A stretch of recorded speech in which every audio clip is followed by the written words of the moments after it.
أعوذ بالله من الشيطان الرجيم.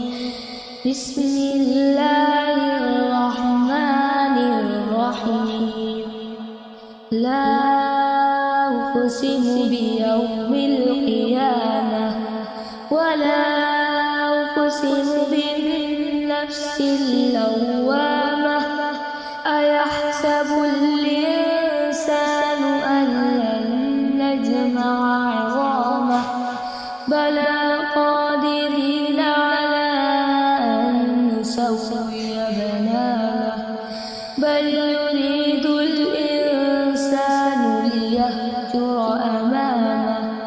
يسأل أيان يوم القيامة فإذا برق البصر وخسف القمر وجمع الشمس والقمر يقول الإنسان يومئذ أين المفر كلا لا وزر إلى ربك يومئذ المستقر ينبأ الإنسان يومئذ بما قدم وأخر بل الإنسان على نفسه بصيرة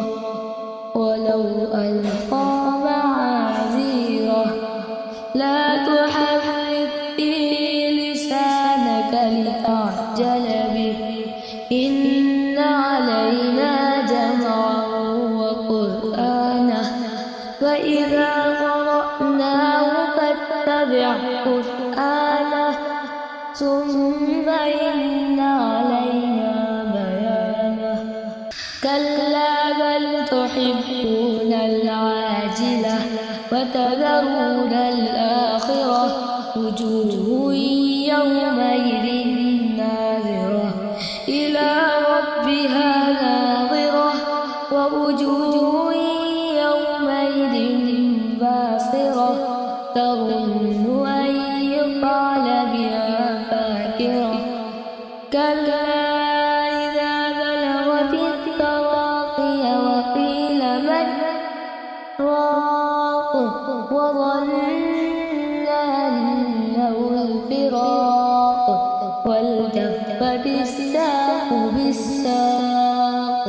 إلى ربك يومئذ المساق